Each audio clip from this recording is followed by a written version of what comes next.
Hi everyone, welcome to this second part of the Chinese lantern and the autumn cosmos.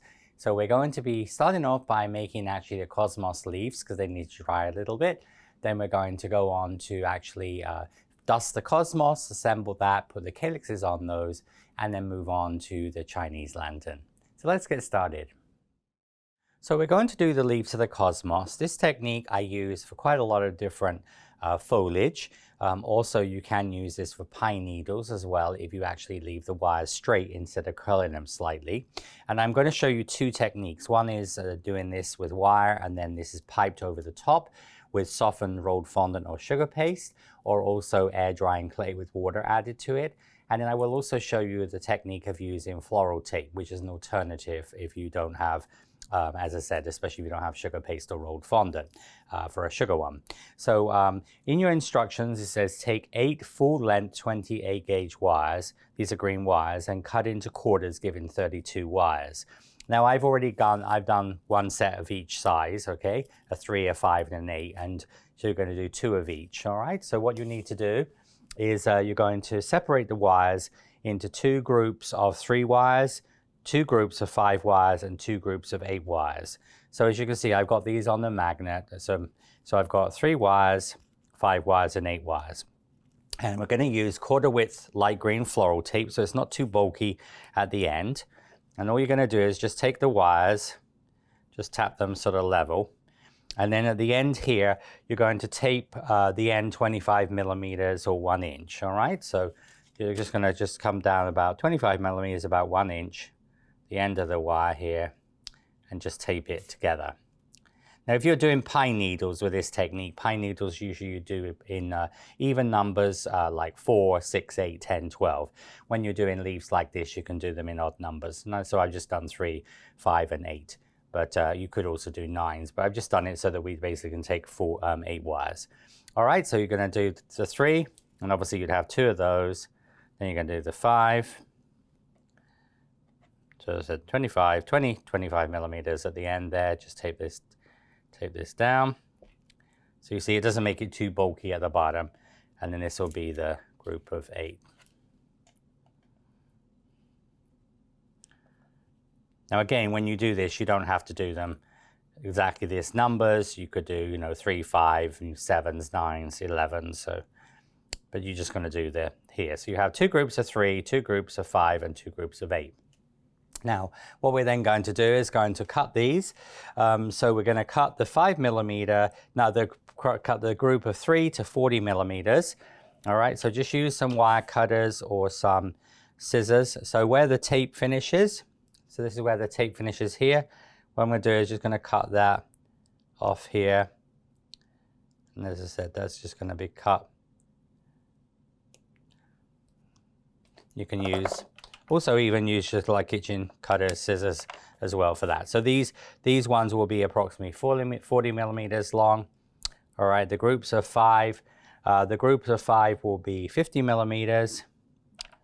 All right, so there'll be 50 millimeters in length.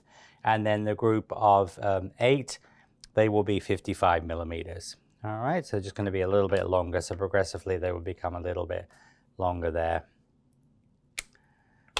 All right, just get rid of those extra wires. All right, now what we're going to do is going to take these. Once you get the little group like this, we're going to take them and we're going to open them up, and we're going to just use your thumb, and so on the curve of my thumb, I will open these up so they curl just a little bit away from you. So you see how they just curl like this away from you. And then this will be the group of 5.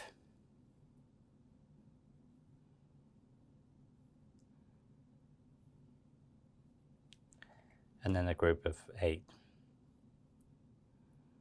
Let's say pine needles you open up, but when you do the pine needles, you open it up like this, but leave them straight. Okay, because pine needles are straight and not curved. But with my Flower Power Ultimate Members Club, last year we did piped pine needles in this technique. All right, if you should pull one out, it just means sometimes that the tape wasn't quite tight enough, so you can just tape a little tiny bit on the top, but get your tape nice and tight. Also, that's where the quarter width tape is an advantage because it's a little bit thinner, it will strap a little tighter. So this is what we're going to be making, all right? But obviously you're doing two of each of these, all right? And I've already got, these ones have already been completed and actually also piped, okay? Now, of course, you could leave this just as green wire, but it looks better to cover this. The way we're going to do that is we're actually going to use some either softened sugar paste or rolled fondant or softened air drying clay. Now on your air drying clay, all you would do is you would make up, just like we did when we made the leaves of the Chinese lantern and also the leaves of the underripe Chinese lantern. We're going to basically make up this color here, all right? We're going to be a foliage green, and what we're going to do there is we're going to be making a lime green formula. So you make the lime green formula, which is the measuring mold number 1 white, number 4 green, number 4 yellow, and then what you do to that is you add a number 3 of orange, okay? And so you need to add a number 3 of orange, and that will make this color here, all right? So this will make this color. This is the paste, all right? So this is the foliage green paste, basically flexi paste, but this will give you exactly the same color in air drying clay. And this is the color we made, as I said, and then we mixed it with white. So you're just going to make obviously the same, but we're using it straight at the container. Now to make that in sugar paste, all right, there are two options. You can either start off with white sugar paste, so you can use a white sugar paste and just use that, or you can also use a bright green sugar paste, all right? This is like a lime green or bright green color, and many companies do this sort of bright limey green color. So you would just need a number 13 size of that color. So using your size guide, you make a number 13 of white or a number 13 of a limey green pre-colored sugar paste or rolled fondant. And then what you're going to do is you're going to just add to that. Now, if you don't have, if you only have white, you can use like lime green. Many companies do lime green or electric green. All right, and so you just color your paste, your white paste this color, all right, or this is pre-colored sugar paste or rolled fondant. And then what I do is I found, you know, add a little bit of orange, just like we did with the air drying clay, and then just like a touch of a moss green, all right? So, and again, there's different brands of orange and moss green, but basically it's a little bit of orange and just a touch of moss green, and that will make it sort of the exact color. So you can see here, this is the sugar paste I've matched to sort of basically the color of the paste, all right? As long as it's sort of fairly close, it doesn't have to be exact, all right? But so anyway, you're making a sort of a foliage green paste. So as I said, just use a little bit of orange like you would with the air drying clay, but I found you then need a little tiny bit of a moss green as well.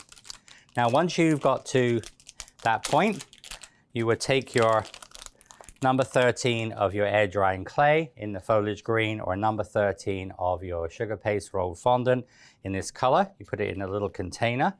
What we're going to do with the air drying clay or the fondant sugar paste, exactly the same, using a small water spray bottle. All right, you're going to use a little water spray bottle. Just spray a few times into there, some water. And then what I normally do is I start this off with my finger. So what I'm going to do is just in the sugar paste rolled fondant or in the air drying clay, I just generally start this with my finger just to mush this up. This looks a little bit like guacamole with avocados. And you see, you're just going to mix this up. Now, the reason we can't do this with flour paste or flexi paste is because of the gum in it. It would make it too difficult to pipe with. So you have to use, as I said, sugar paste or fondant, or as I said, air drying clay. And if you don't have any sugar paste but have rolled fondant, there's nothing wrong with doing air drying clay leaves with a sugar, obviously, cosmos, okay? Now, so once you've sort of softened that a little bit, you're going to then use, I generally just use like a palette knife, a spatula. I'm just going to start to, now I'm going to start to mix this up. And you see that's going to make it creamy, like almost royal icing. Now this actual technique I developed over 30 years ago for piping a cake. I made a cake actually with Margaret Ford from England, from York, who had a company called Cell Cakes. and we did a road show where I actually did a gray fondant cake, sugar pasted cake, and wanted to match the color of the icing for the shell border. And I couldn't match it, so I just took some of the gray leftover sugar paste and used this technique. So I use this in cake decorating to fill seams, like when I do panel method on cakes. I use to attach decorations, but also you could put this in a plain, with a plain nozzle or tip, like say a number 3 or number 4, and pipe a little bead border around your cake, and it would match the fondant perfectly. But here we're using it for piping. You can also use this for brush embroidery and lots of different techniques. There's no set recipe, all right? But basically it wants to look like almost soft royal icing. See, it's got a little bit of shine to it. It looks almost like soft serve ice cream. And that would be what I would use. Because we're putting it through a fairly small tip, when you're just piping, say, a shell border on a cake, you can make it a little bit thicker than this. And if you made it too wet, if you put too much water in it, all you do is you just add a little bit more paste to it, okay? So anyway, that's gonna give me my mixture there. And I'm just gonna clean up my knife here. Now, you can use sort of parchment piping bag. So if you know how to make parchment piping bags, you can use tipless bags. All right, these are very popular now with cookie decorating, and I generally cut these down a little bit long. You can use a mylar bag or a plastic bag and just cut the end off. A little tiny zip top bag, like this type of bag, you could use that. Just cut the end off and drop your piping nozzle or tip in there. Now I'm using a 1.5, but that is a PME tip, which is maybe not all of you have. So you can use a number 2, all right? So 1.5 or a number 2, both of those will work. The 2 is just tiny bit bigger, all right? But anyway, what you're gonna do is if you're making a parchment bag, so obviously just make your little parchment bag here like this and fold that over a couple of times. And then using your scissors, you can make 2 little cuts on the bag. You can do this. So we're going to make 2 little cuts, fold the little tab over, and then you cut the end off and drop the nozzle or tip in there. If you're using a tipless bag, I use these tipless bags now, and you can find these on like Amazon and a lot of different sites, and they're for cookie decorating. But when you cut the end off the bag, normally you cut off about half the length of the piping tip or nozzle. I'm just doing this so you can see it's a little bit easier for you to see what's going on inside. I'm going to put my nozzle into there. Just going to fold over the top, and then you're going to take your mixture. Now this mixture, when you finish with it, you can scrape it out of the bag. And so if you're doing this in sugar paste or fondant, you can put it back in the container if you have a lid on a container, and you can just keep that. I probably would recommend just keeping it in the fridge, all right? So we don't normally store fondant in the fridge, but that will extend its life, and you can keep it in there, a couple of years with no problems. With air drying clay, again, you can do this, and then you could actually store it, and again, in a little airtight container, and then that will mean you can use it again afterwards, all right? Just gonna put this back into here, and I'm gonna fold this over. And I found what works really well is use your flexi scraper. See the flexi scraper, this is a great way when you're doing icing and things as well, but you see how you can just use that, and that's a really good way. You see how it's pulling the paste all down to the bottom. Now I'm going to use, these are little elastic bands, rubber bands. These are used for crafts and for like hair braids and things like that. So you're going to use that. That's a good way for a plastic bag especially. So you're just going to go around a few times here like that. So you see what we have is you can roll that down. So that keeps everything sort of in here. Now what I would suggest if you're going to do this technique with the softened sugar paste or fondant or air drying clay, I would just make some more of these, all right? So just make loads of them and use up all of the product, because in sugar paste or rolled fondant, these will keep for years, and in air drying clay. And the next time you come to make Cosmos, you'll have these pre-made, all right? So what we need is a little bit of water and a paintbrush, all right? Then we have any little imperfections at the bottom. And what we're basically going to do is we're going to take the wire, So the wire is going to be pushed into the piping tip, all right, until the wire just disappears in the, and there we go. So just with the lights here, they're difficult to see the end of the, there we go. So you just push this in. You see, so I push, and that is why we have to have a fairly decent amount of the mixture, because if you only made, say, like a number 8 size, it actually is only going to probably use a number 2, number 3 amount of paste. But because we have to have it big enough to insert the wire into there. So you see it goes right to the end, and then all you do is you just gently press and you pull, and you see this will actually coat the wire with the paste. All right, and then what I do is generally just flick that. Be the second one. So just coat that. And then if you get a little blob at the beginning, you can use your wet paintbrush just to moisten that, also at the top as well, if you get a little blob where you come off, all right? But you really don't have to put hardly any pressure on this. Okay, and this would be my third one. And you just coat that.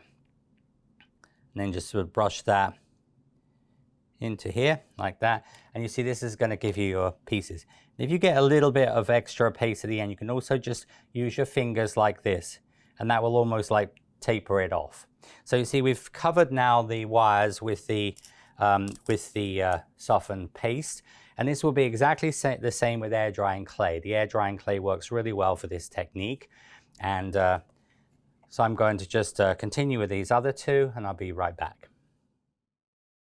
So now just the last one on the 8, just pull that out, and we just use a little bit of moisture on your fingers, just pinch the ends, and then just use that to blend down like that. When you put this in the styrofoam, you can use your fingers, or also you can use your pliers. Obviously make sure they don't touch. Now these don't take long to dry, just a few minutes, and in air drying clay they're pretty much the same, just a few minutes. But here we've got 2 groups of 3, 2 groups of 5, 2 groups of 8. Now remember, we could make different configurations. Remember 3, 5, 7, 9, 11. We've just done this to use up the 8 wires. All right. Now that, as I said, the technique. So of course you can see there's a lot of the mixture left. So you can store this in a zip top bag. You can put it in a little container with a lid, preferably an airtight container. And then you'd have that, or as I said, literally you could just take some more wires and make, you know, a couple of dozen of those, because they can be then stored. So when you make Cosmos again, you'll be able to use this technique. All right. Now this can also be used for stenciling, can be used for brush embroidery. So in cake, it's a very something I use in a lot of my classes, fondant classes. Now, another alternative you can use is this technique here, which is like the method we use to make pine needles. Now, this is Love in a Mist and Nigella. All right, the buds are made very similar to we made the Cosmos. Obviously, the technique of the flower is totally different. But you see here, this also gives these type of leaves. So I use this technique also for certain flowers as well. And that is just done with floral tape like we do the pine needles. So you can watch the pine needle video for that. And all you do there, which is in your instructions, you take some 1/4 width floral tape, and then what you're going to do is just going to twist some 1/4 width floral tape. You see, so you just would twist the floral tape like this. And then once you've twisted the floral tape, you just take that, and then you're going to go around your flexi scraper. Now you're just going to go around your flexi scraper. So you can do like sort of 2 times, that will give you 3 needles, but you can do this one here, you can generally do like 2, 4, 6 or 8 times around like that, you see? So you can just go around, or you can also do, if you wanted 5, you see, you can go, so 1, 2, 3, and then 4 and 5, you see? So you just cut this off. And then when you do the long one, the bigger ones, the ones I did 8, because they were 5.5 centimeters, you're going to go around the flexi scraper this way. So you take this off. All right, and then what we're going to do is going to take your 28 gauge wire, and this time you're just going to thread the wire through the loop. All right, just going to twist that. And you're going to come back with your floral tape. And then back with your floral tape, Just going to tape over that. And then you see, just like we did before, these will be the one with 5. These were 5 centimeters long, so that just is the right length with the using the short end of the end of the flexi scraper. And then all you do here is these ones, you just would curl them with your fingers. So you just sort of curl them with your finger out like that. So you just need to just work that with your finger. Because again, when we do pine needles, we just leave them straight here, but just going to just sort of curl those around. You can also use a stick to sort of help you to curl those. And then this will give you the same sort of effect, all right? And so that's just showing you, as I said, another alternative you can use for and this could be used for your cosmos, but also for your love in a mist and things. And this is a little quicker.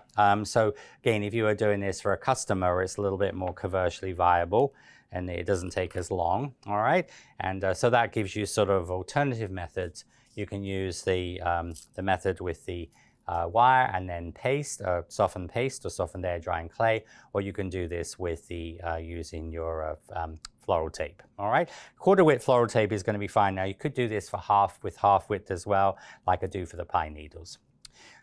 So those are our pine needle, our needles of our. They're going to be the leaves of the cosmos.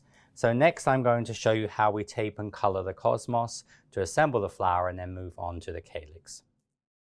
So while the cosmos leaves are drying, we're going to start work on the cosmos. So in your instructions, it says for the petals, so once they're dry, we're going to tape the base of each petal using quarter width floral tape. And again, we're using quarter width tape to not add much bulk. And you literally only need to go down about sort of 13 millimeters, about sort of ½ an inch on those. So you just use your quarter width tape, tape up, slide down. Now remember, you've got 8 of these. And then we're going to move on to the coloring. Now the coloring I'm going to show you is sort of like an autumn color combination. So I'm just going to get my napkins here. So I'm going to use a golden yellow color. Again, you know, this depending where you live, availability and things, but this color is called Harrison's yellow. It's actually named after a variety of rose, which is actually the yellow rose of Texas. But as I said, again, many companies have dusting powder, so you want something that's sort of golden yellow. Remember, on your download, you've got actually the color swatches there to copy. You'll find out if you will have something similar. If not, you can mix colors, but also if you have a color that's darker than this, you can add cornflower or cornstarch to lighten it. So using the Harrison's yellow, I'm going to use a small flat brush. And what I'm going to do here is I'm just brushing around the edge of the petals. So you see how I'm just rubbing here. And I do the same on the other side here. So you're going to get that sort of darker yellow on you do that also on the back as well. So we're just going to give this, so the color I use for the Harrison's yellow rose. So this is actually the Harrison's yellow rose we made in the Flower Pro Ultimate Members Club. So you see this beautiful golden yellow goes on the edge of the petals, all right? It's a really nice color to use on golden yellow roses. The yellow is going to go onto that. So I'll show you a couple of these. So you just do this on all 8 of the petals. See, I'm just rubbing down the side here. You do that on the back. You do that here. All right, and then with the base color, we are also going to dust this over the center. So you're going to brush that over the center. And you want to brush that onto the stamens as well. So you're just going to sort of use your brush. You see how I'm just brushing around. This is at the base of the stamens, like the thread part of it. If you, of course, ever use yellow stamens, you can just leave them as they are. But here we're just going to put a little bit of yellowy color onto the stamens.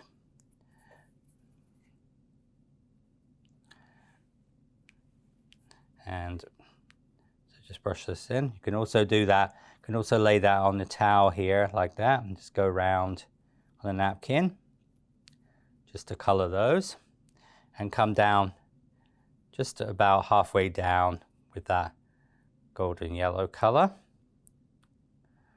All right. And also we're going to dust the golden yellow color onto the buds as well. So you're going to come about 2/3 of the way down with this color on the buds. Small bud as well.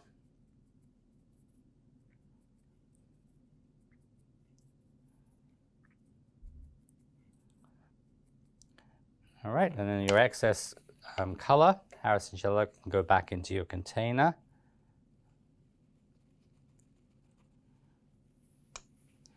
Now I'm going to take a little bit of orange and red. So this is some orange dust and red dust. So you're just going to use about equal amounts of those two. Okay, and just mix that together, a little bit more orange. Just to mix this together. You get almost like a tomatoey color. And then I'm going to use it's just a smaller flat brush here. So on the petals, just on the front of the petal, I'm going to just brush that darker color just on where you have that the sort of shaggy part. And then with your brush, you're going to cut in where you have the indentations. You get almost like two little lines on there. Okay. So we're going to just brush that color just on the front side, and then you're just going to brush in with this this little flat brush. So you get those almost like the emphasizes the end, a bit like how we would on a peony. Okay.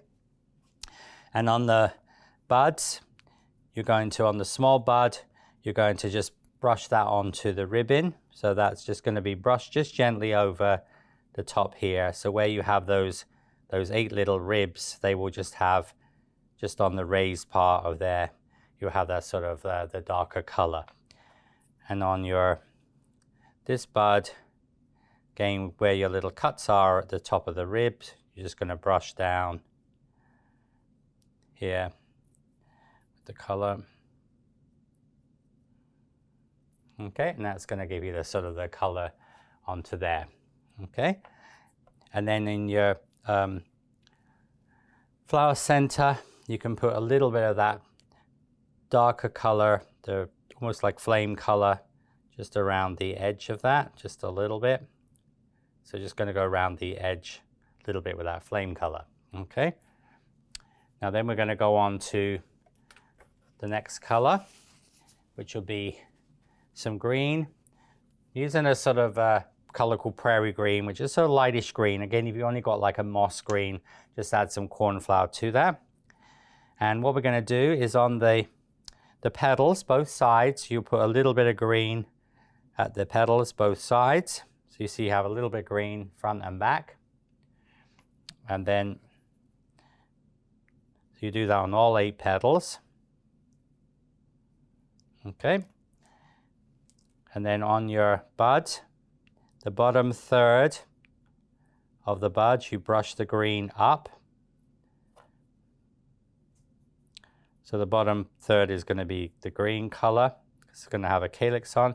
Then extinguish the green off the brush and just put a touch of green in the middle. A touch of green in the middle. But it said you'd want very hardly, that's why you want to just brush on there like that. So you just get a little hint of green. And we're going to do green on the base of the flower center as well. All right, and then we're going to be doing and then just the color that we're going to use to finish this off. So again, we just need a little tiny bit of chocolate brown, and that's only used in the flower center. So this is with the chocolate brown color. We're going to brush the stamens. The easiest way to do that is to actually just do this on your napkin. So you see how I'm just using the little brush here. So I'm going to now make the stamens brown. Because of course the color we're doing. So I have a little bit of brown onto the stamens. And then just brush from the outside to the inside. So that will just sort of make the stamens sort of a chestnutty color. Like this. All right. And then also I'm just going to use the brush and just put a little bit of brown into the center like almost like the little eye of the cosmos. So you're going to have that little brown in the center of that. Okay, so that is a coloring. Next, we're going to move on to assembly. So we're going to bend the petals to match the angle of the flower center. So if you look at the shape of the flower center, you see I'm just bending them a slight angle so they'll follow that sort of same angle as the center. Okay, but of course we can move them with your fingers as well. We'll just bend them slightly. Now what we're going to do is going to place 4 petals. So the petal is going to sit directly at the bottom of the center. We're going to use some floral tape here. And it's going to go around just once. And then I'm going to do one directly opposite, because the cosmos has 8 petals. All right, most varieties have 8 petals. And they're going to sort of sit in a sort of opposite each other in a square. And then you have another 2 petals. So we're going to be forming 4 petals. So you see also that here the floral tape doesn't add too much bulk to this. Now, there's other things you can use. You can use dental floss, wax dental floss. I've used that technique, like on my Flower Pro lily. You see, I'm just going to go round.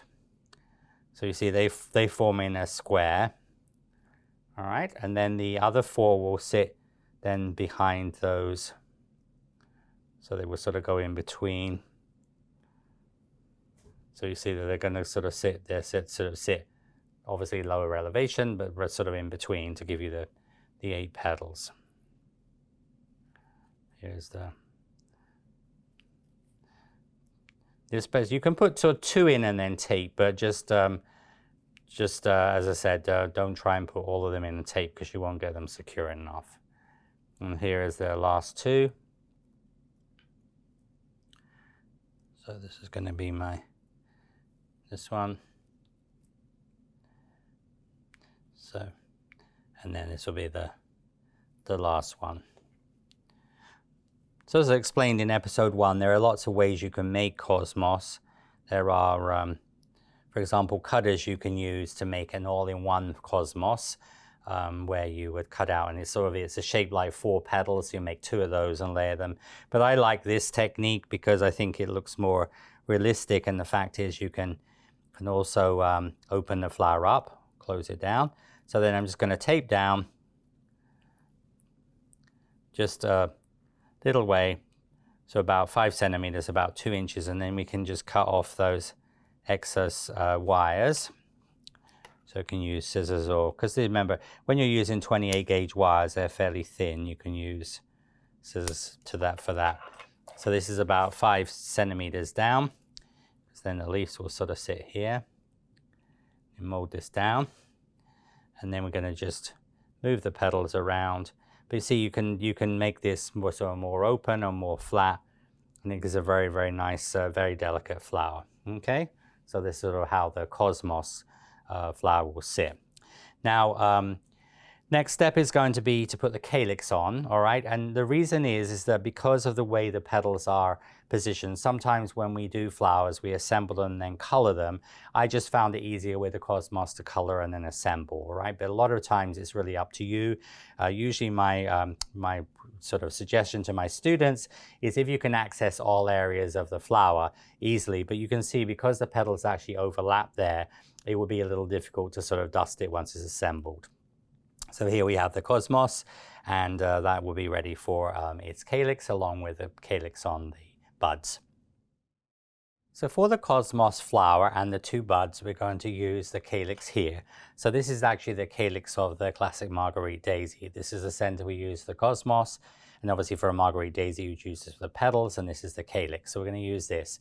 And we're going to measure off your paste. Now, you need 3 balls of paste, number 5 large, or a small, like a very small number 6. So just like we did about 1/4 below and 3/4 above. But as you can see, if you went to the 6, it goes through really freely, all right? So it's sort of a smallish number 6, but goes through freely, or a large number 5. So you measure 3 of those and put them under, obviously, a little pot. And then we're going to brush a little bit of vegetable fat shortening onto your hand and just put that into the cavity. And we're going to just take the ball of paste. Now this is foliage green. This is obviously flexi paste or gum paste or flour paste. And you're going to just put this in and just press in with your cosmetic sponge. And you see that's going to be sort of flat and it's going to push it mainly to the edge, to the end. And then all you need to do is just with your Dresden tool, just put that into, and the vegetable fat or shortening in there helps to make it easy to release, but also on a lot of my Flour Pro flat molds, this helps to keep it in place. A bit like a tart shell with pastry. And then just gonna, so you see that's gonna sort of fill the mold level there. Okay, then we're gonna take this out of the mold. And you can just take this out of the mold like this. And then we're gonna turn it upside down onto, as it was in the mold, onto your cosmetic sponge with a hole in here. And I'm just going to use my little companion tool, the needle tool end, just to pull out the little points to make this a little bit more of a pointed calyx, because we know we sometimes use it more rounded. And then just put that onto here, taking your glue. You're going to pretty much brush the glue all over the calyx.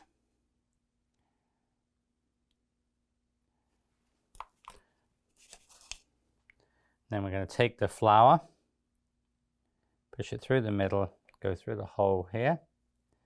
And it's going to come up to the back of the flour. I'm going to pull it up to the back, and then just with your cosmetic sponge, you push that on. Take that away. Just going to form the calyx around the flour. All right, so you just almost just put that on so it will cover over, you see, the calyx. All right, if you need to move any little parts of that a little bit, you can do. Now, when you're doing this type of concept, it's important to make sure that the flower petals are where you want them to be, because once they're dry, obviously you wouldn't be able to move them because you'd break the calyx. All right, so that's going to be good. So that will be the calyx on the back of the flower. This will have a little bit of green dusted on it later. And then we're going to do the two buds. I've already done one bud, so I'm just going to show you the second bud here. So again, just going to put that in and using your cosmetic sponge, or you can also do this with a cosmetic wedge as well. But you see, if you press that large number 5, it will actually just almost like fill the mold up. You see, you just have a little bit of extra paste just to go into the, and you can also do that with the veining tool as well. So veining tool or Dresden tool can be used.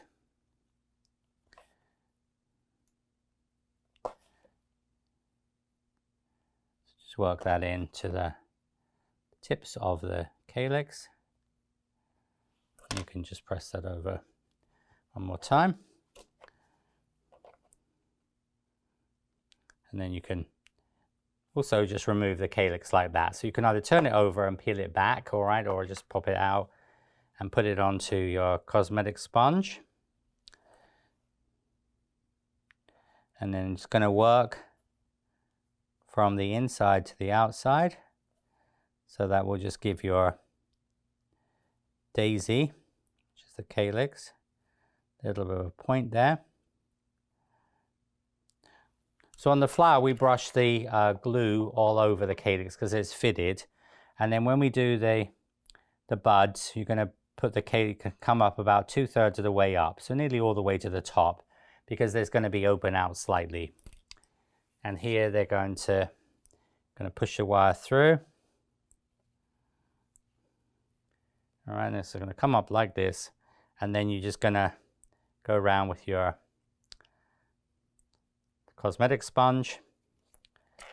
Because these are not completely, don't have egg white or glue all the way to the top of them, you just will have this slightly open look, all right, which you'd have on a dahlia or other flowers as well.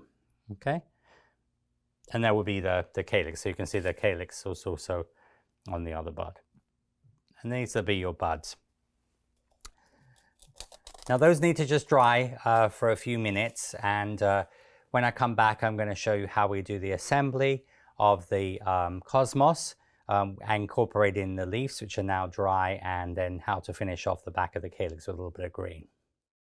So now we're going to finish off the cosmos flower. So we're just going to take now a little bit of apple green. This is a little bit brighter green. And all I'm going to do is, I've let the calyx dry a little bit. I'm just going to brush a little bit of apple green on the bottom half of the calyx, so where it sort of meets the stem, and just put a little bit of apple green coming down there. All right, so just a little bit at the base. We'll also do the same on the buds. I've got the small bud done, so the 2 buds. Then next we're going to, those are going to be steamed, all right? So we're going to steam. Now, if this was air drying clay, we would spray these with hairspray, unscented hairspray, and that will just sort of set the dust in powder. But with sugar, we're going to use, as I said, a little steam to set the powder. Now, it's easier to do this before you assemble it. And plus also, if you're doing the sugar version with the fondant, obviously the steam would soften, could make the fondant still sticky. So we're just going to steam this. So just go around, just going to steam that. So that will be the flower. This will obviously bring the colors out that we put on there.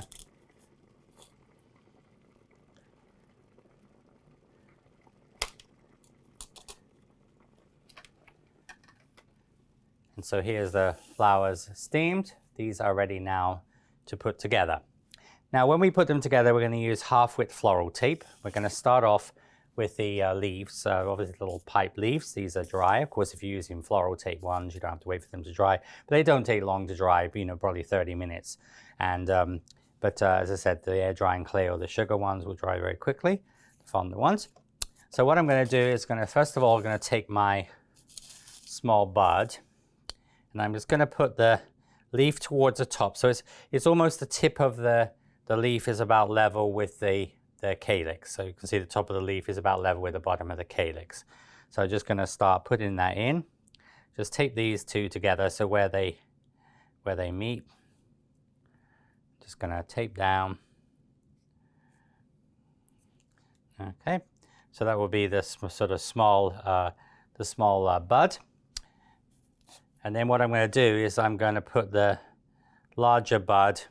So the larger bud is going to sit about, go about level with where the leaf grouping is being put in.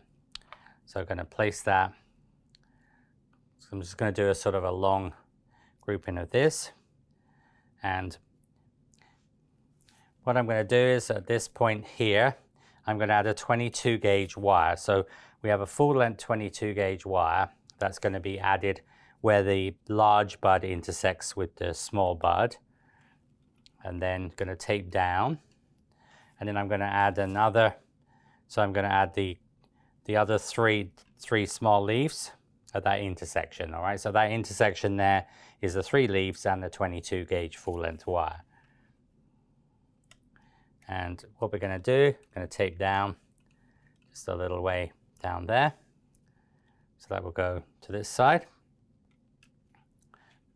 Then I'm going to put in a 5 group in. I'm going to have that a little bit towards the back here. And then I'm going to take the flower. The flower I'm going to sort of bend a little bit forward. And the flower is going to sit in here. So just going to sort of sit in position.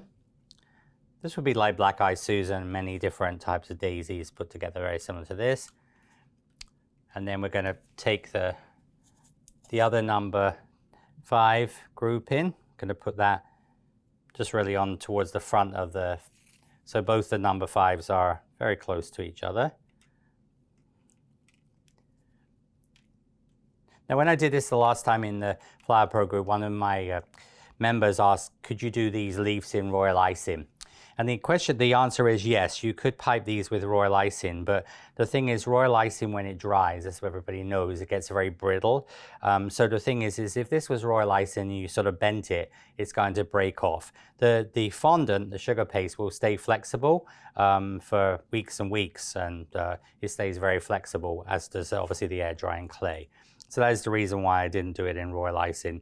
But doing pine needles and things that are just straight, you could do those in royal icing. And then I'm going to just take another two 22 gauge wires. These are all full length wires which are on your list. And I'm just going to put those in. So this is going to, because we need this to be on a long wire. So I'm just going to wrap that around a little bit. And now I'm going to take the two groups of 8. And these ones, I'm just going to take them at the bottom and with my pair of pliers bend them at a slight angle. I'm just going to put these in. Now when we put this in the container, what this means is, or if you're putting it into a cake, this is going to sort of be your, almost like will help to fill in where it intersects into the cake. But you see how the leaves sit beautifully in there. I'm just putting those in. I'm going to just tape down here. And I'm going to just tape down to the bottom. Now because this is a 2-month project, at the end of October, we will be actually putting this into a tall arrangement, and then we will obviously want these on longish wires. So I'm just going to tape down to the bottom of this. And you can leave it full length. So remember, we started off with a 22 gauge wire here, and then we've added 2 more here. Okay, so just tape down to the bottom. And then you can, the best thing to do there is to just bend this wire so it's not too long, because we don't want it to be stable. And here you have the beautiful autumn cosmos, all right? And so you have the lovely cosmos here with your leaves, and you can see really beautiful. But if you make this in pink, so if you use exactly the same colors as I made, pale yellow for the center, and then you do pink petals, you can use a stronger pink on the edge, like actually I use a color called Cosmos, which is a sort of slightly darker pink I use on my cherry blossoms, and that gives a really beautiful cosmos to use during other times of year. So a really magnificent flower. So here we have the autumn cosmos. So now on to the Chinese lantern. So we're going to, in your directions, once obviously your lanterns are dry, of course you'll have 3 of these. What we're going to do is we're going to tape up and down 50 millimeters or 2 inches basically underneath the actual pod. So usually what you do is just sort of hold with your here at about 50 millimeters.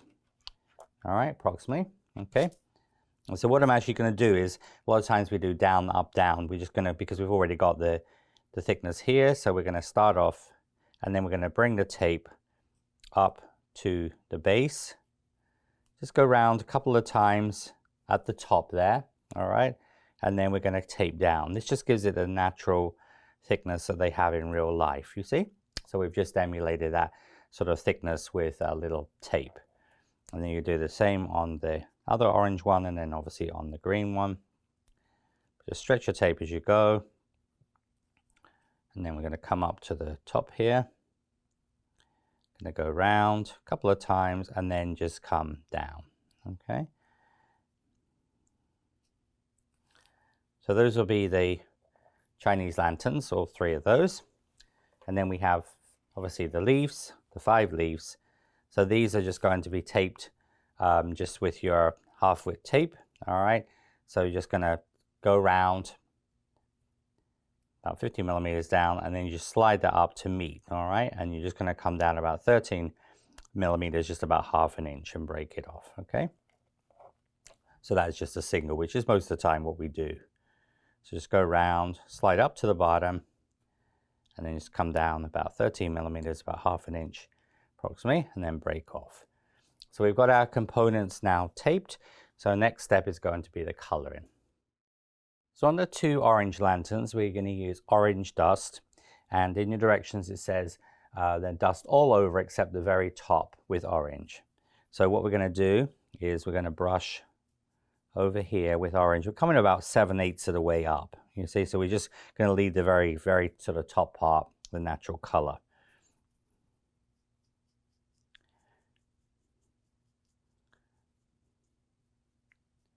Now the air drying clay, if you take the orange straight from the pack, it's a little bit brighter than my sugar version, but that doesn't matter. But you still put the dust on, because this would be like in cosmetics, you put a foundation on so it sort of evens out your skin. You always are going to use powder, even if it's comparable color, because it just gives you that foundation. So we're just going to bring the green, the orange up here. So see, we're just leaving just the very, very tip of that, which is going to be green. Now the reason why you wouldn't put the orange all over and then add the green on top, it will sort of change the color of the green. It will look obviously a different color. So usually you sort of segregate the color areas. You see, so we just got that little sort of paler orange on the top. I'll put a paler orange, the original orange. We're just going to brush that all over. And then I'm going to take some green. Now this is the apple green. Remember, you're doing 2 orange ones. I've already got one done. So you're just going to do the orange on both of them. And then we're going to not load too much color on the brush. And then we're going to brush from the top down, because we want the color to phase out. So you're going to brush the green on the top here, just coming down. So you see the color sort of dissipates as it comes down, so you're only brushing in one direction. You know, when I do this, usually refer to this as source away from source, because you want the color to dissipate. So that's why we're brushing just in one direction and not like this, all right? And so you see the green will sort of merge into the orange there. And then we're going to then use some red. Now this is red. Now red is a great color when you're doing orange roses or anything with orange on it, if you want to make it more an intense orange. So then in directions, it says then you brush red up from the point about 1/3 of the way up. This is going on top of the orange, but what this will do is give us sort of a richer orange. So you see, you're going to now brush from the red. So from source away from source. So you see how I'm brushing just in one direction here. But what this is going to do is going to mean that the bottom 1/3 is going to be a sort of a stronger, richer orange. It doesn't really look red. It just looks like a stronger orange color there. All right, so you see how you get the sort of beautiful colors, two tonal colors. Now that is the two orange ones. All right, on the green one, you're going to brush the top 1/3 down with apple, and then the apple green, and then orange 1/3 from the tip. So actually on the green one, this middle area will be the natural color. That's why we did this fairly pale. All right, so we're going to brush the green. So we're going to just take some green. Of course, you can do this on individual napkins when you're doing this, so that you can take the color back into the pot. So here, I'm going to use the green. You see, I'm going to brush about 1/3 of the way down with my green. Again, same sort of just a continuous direction. You know, dusting's not difficult, but it's sort of understanding. So as I said, relate to it a little bit like makeup, your foundation, and then you're building on that. But also in a situation like this where we have two fairly strong colors, if we brought the green sort of say halfway down to about there, then the orange up to meet, it's going to be difficult to sort of get that phase in of sort of color. So here, so in a lot of flowers I make, you have almost this neutral color in the middle, you see. So we're going to now brush the orange. So coming up about 1/3 of the way.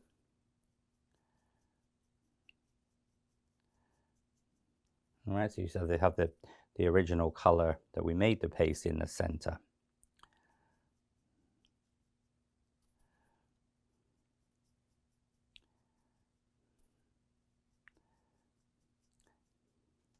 All right, and that just has those two colors on there. All right, now when we move on to the leaves, all right, because they're sort of the same color, this is our leaves.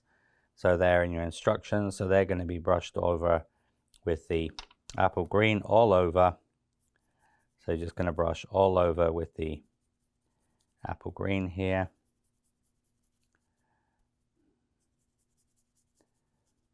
And these leaves could even be used just as a filler leaf because it's sort of like a bit like a vine. So you could use that as just a filler leaf. I'll just show you one of those, all right? So because they're both the same. So then once you've done the green over 5 leaves, next step is to take a little bit of orange. I'm using a flat brush here, and I want a little accent in the middle. So I'm using a flat brush. I'm going to cut from the gain source away from the source so the color will dissipate. So just a little bit of orange just goes down about halfway down, okay? And that will be how you would do the coloring on there. Now, once you've got the coloring completed, just going to get rid of these dust. Next step is going to be to, of course, these could be done on individual napkins and then put back in your, then we're going to steam them. So we're going to steam. And you usually want to have a styrofoam block, all right? Now, of course, if this was air drying clay, these would be, as we've discussed in other projects, these would be sprayed with an unscented hairspray. And because when you're doing that, you can access it all easily. There are 2 options which are mentioned. You can either steam the components, all right, the Chinese lanterns and the leaves. Then you can spray them with lacquer if they're sugar, all right?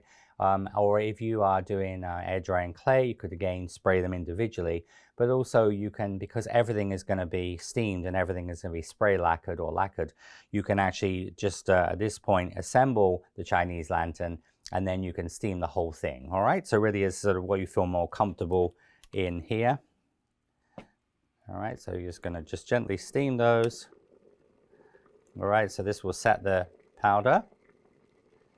All right. And then, of course, you put them into a block of styrofoam like this. We will also steam the leaves as well.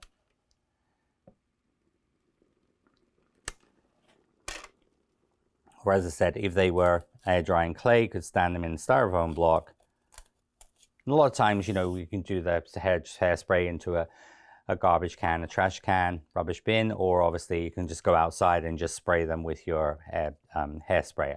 I use unscented hairspray, but that acts as a fixative. So remember, steam is a fixative for sugar to set the powder, all right, so it doesn't move, and particularly when you're glazing with the brush-on method. And then air drying clay, hairspray is going to be a fixative. Now, what we then do is you would usually refer my students in classes and things, they would just go outside, all right? Or obviously, for example, you could take a cardboard box and you could spray into a cardboard box or into a rubbish bin, a trash can. You can use a spray lacquer, which we use on a lot of different projects. This is PME spray lacquer, but there are many companies that do sort of spray lacquer, and this will be comparable to using leaf glaze. So if you don't have spray lacquer, you can also use leaf glaze, or sometimes called dipping glaze, which is basically diluted glaze with alcohol, so it doesn't give you such a high shine. And on air drying clay, I normally would spray with hairspray, and I like this particular product. I found out of all the ones I've tried, this is very user friendly. It doesn't have a smell like a lot of the sprays we use for craft have very, very strong odor, so you would want to do those outside. But this is a Sculpey product. You can find this on Amazon and craft store websites.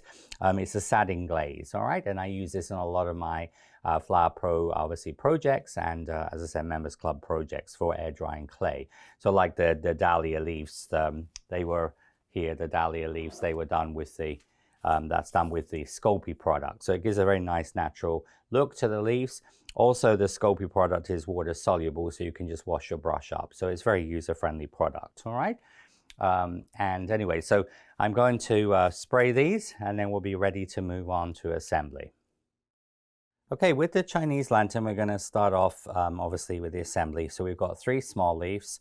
Remember, once they dry, obviously make sure they're totally dry before you assemble them. So we have 3 small leaves. The spray lacquer dries fairly quickly. If you're using a brush-on glaze, takes a little longer. And what we're going to do is going to take the small leaves, so about 1/4 of an inch, or about 7 millimeters down. I'm going to put the small leaf in here. All right, so just going to put that down. All right, going to start taping.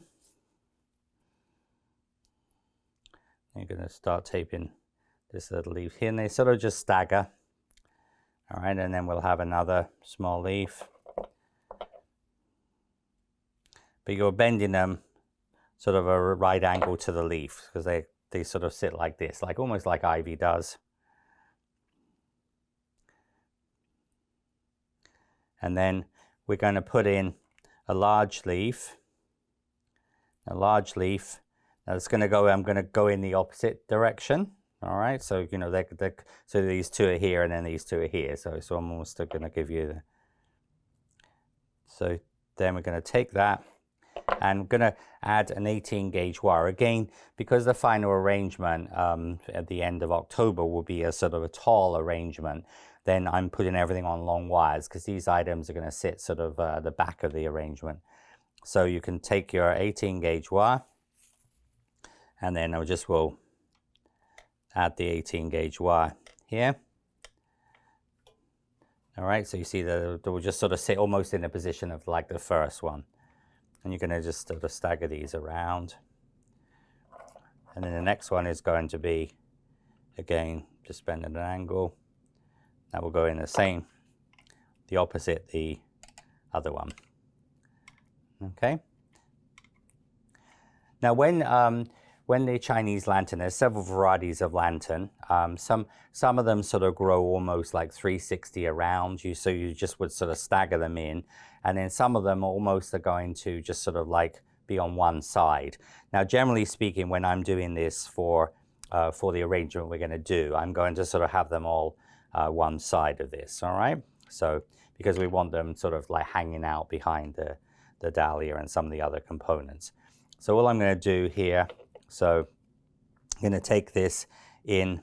So we're going to, with this one here, going to about 20 millimeters, about 3/4 of an inch. I would just sort of bend the wire at a slight angle. All right, so bend the wire at a slight angle. So about 20 millimeters here. And then what I'm going to do, I'm going to put just have that there. Come round, come down a little way. We're going to bend these over in a second, and then we'll put in the ones here. Now, if you have one that's like a little bit more closed up, or one that's got a slightly stronger, you know, maybe went a little more heavy with the red on that, that would obviously go last, because obviously as they go down, and if you were doing obviously more of the Chinese lanterns, you could have some that are just totally red. So that would give you the sort of natural cycle that I showed in the photograph. And then you can either go to the right or to the left of that one. Okay, so right or left of that one. Again, we're going to just tape down here. All right, so we're going down about 25 millimeters, about an inch in between each one. And then this one here will go on this side. All right, so you see this is going to give you the shape of the lantern. Then we're going to tape down to the bottom. So this is taped down right the way down to the bottom of the stem. Again, as I showed with the Chinese, obviously the autumn cosmos, you can bend this wire, okay? Because if you're putting things into a block or that is a little bit top heavy, so it's best to sort of bend this wire, all right, a little bit. And then what you can do is you can use your pliers here, and then you can actually bend these over. So you want a sort of a nice natural curve on them, all right? And then you can do the same here. Now, another way you can do that is when you curve something, you can use, like, for example, a stick like this, and then you can just almost like bend that over the top of a stick. So you get that nice sort of curve on there. Because when you're doing things like this, you want to have you don't want a sort of a severe angle, because sometimes when you use pliers, you get that very much a right angle. So you want a nice sort of soft look on there, like so. And then you can just arrange the leaves So that sort of gives you your effect here. Now we can then go in, last little part we could do. And remember at this point, all right, at this point you could have not steamed it or not glazed it, because as I said, we're doing everything. So then you can add a little bit more of the green. But as I say, there's sort of no right and wrong way to do things. It's just there's sort of lots of ways. It depends a little bit on your space, how comfortable you are. But we're going to just sort of do this. Come down here. All right, and so if you wanted to, you could just color the leaves and the Chinese lanterns, obviously assemble them like this. And then once you've assembled them, then what we can do is you can steam the whole thing. All right, now here, because I've got obviously new dusting powder on there, I want to just steam this to set that green powder. Because if you don't set the powder on the stem, what will happen is when you touch it and you pick it up, you're going to get green on your fingers, all right? So I could just take my, so as I said, if this was the air drying clay version, at this point now you could just spray the whole thing over with unscented hairspray, like I've just done the steam, and that would basically set the powder. And then you could use your Sculpey glaze, and you could paint over the Chinese lanterns and also paint over the leaves. All right, or as I said, you could just take this outside and just gently spray the whole thing. All right, so it's really whatever you find is sort of easier for you and makes sense. But here you see your Chinese lantern, and you've got your lovely leaves and obviously your lanterns here. And as I said, this looks spectacular, and especially this is something definitely that looks better standing up. You know, so when you have this as a stand up in an arrangement, and when you see these dry, usually they're always used like that, pretty much how they grow. So as you can see here, these are obviously components that we've made this month. All right, so we started off with obviously the two parts of making the chestnut or the buckeye, and the one in the shell, out of the shell, the leaves, the poppy seed head. And now we finished off with these last two parts for the month of September with obviously the autumn cosmos and also the Chinese lantern. Now, of course, this won't be completely finished as a full arrangement until the end of October. So we have another four, obviously, parts to this, which are going to be making berries and also making the rose hips, and also going on to then making different types of grasses and also honesty. And most of those will be taller in the arrangement. But just to give you an idea about sort of what we've made in this month, what it would look like. So, you know, like if obviously you just took those three, which will be standing up, and then just at that point where they meet, you can obviously take those together. Because when we actually put this all together, we will be doing it like this, and then it's going to go into the tall picture. So we'll have the pieces here, but you see you have the length here. And then of course, like if you were doing something on a smaller scale, or you wanted to just use the pieces you had here, of course you could then add your buckeye into there, the horse chestnut into there, and obviously tape that together. And that just gives you an idea about the sort of the colors, just to give you a sort of a visual of what we're working towards. So we're going to have these beautiful autumn colors. Obviously, we have the honesty and the grasses, which obviously the good honesty is like a white pearlized. We're going to have quite a few grasses with obviously this color. We're going to have a sort of berries. We're going to have some nice sort of berries in sort of different colors. And then, of course, we have the rose hip, which is in a sort of orangey burgundy color. And then also the other components. And of course, when we finish this all off the end of October, we will also be adding the dahlia to this as well. But you can sort of get a little bit of a visual of the how it's going to look as far as the beautiful colors we're going to have in this. And of course, when we put the final, you know, I'm suggesting sort of like this is a picture, obviously for flower arranging, and sort of something, a container like this, which the information is obviously on the group page, approximately height and things. And also there are some links of ones I found on Amazon and eBay. But as I said, any sort of container you have. But if you're wanting to just do a smaller container for this month, obviously you could put that standing in a vase. It will look very nice with those colors together.